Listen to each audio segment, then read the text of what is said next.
We have just heard from somebody who had to first learn what it means to survive horrific abuse and then to thrive in life.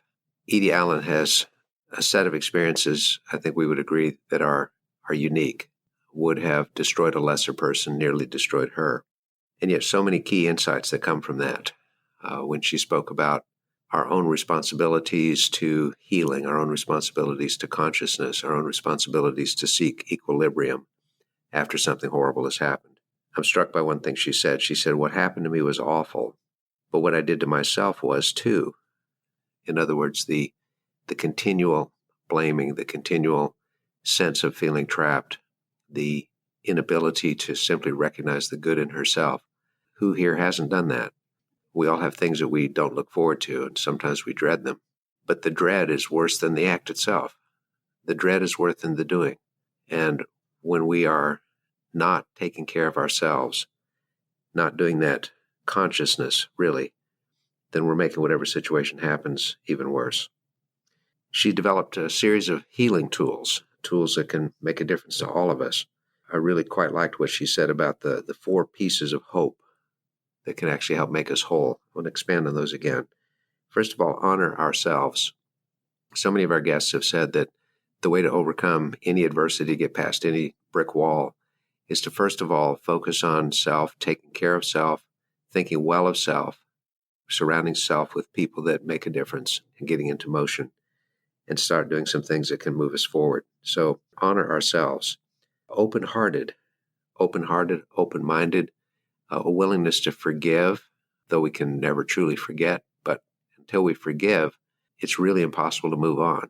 My friend Oni Kirk believes so powerfully in this concept of forgiveness, and that if we can't forgive, we're stuck. Forgiveness is not a gift to the person you're forgiving. Forgiveness is a gift to yourself. And this is really what she's talking about being open-hearted, persevering, boldness to move forward, the boldness to make something happen, even when it's difficult and even when it seems like it's an unconquerable obstacle. And finally, continue to evolve and to grow and to realize that we can't stand still. We've got to keep growing and do that. It's such an important thing. Edie shared with us that our choices, of course, impact ourselves, obviously, but they also impact others. And that when we make negative choices, it impacts ourselves and others. When we make positive choices, it impacts ourselves and others. She said that she spent too much time in the victor or martyr role, sometimes both, and realizing that if we're going to impact others positively, we've got to do something that is different. So she is doing that in her prison ministry, in her presentations, in her work with Janie's Fund, in all of the outreach that she has toward helping other people on the path of healing. It's about becoming whole. First of all, we've got to shed the things that happened. We've got to shift into a new mode, and then we shine through repetition and through practice, which is so key.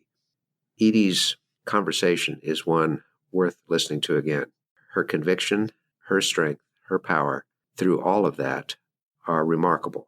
And maybe we won't ever face anything like she has. Maybe we'll face worse than she has.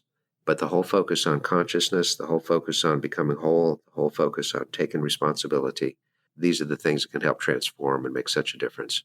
It's a lesson in healing, and it's then a lesson in giving. And that's what Edie Allen has shared with us today. We're very grateful that she was with us, and I'm grateful to all of you for listening. Until next time, this is Dan Moore, Action Catalyst. Thank you for being here.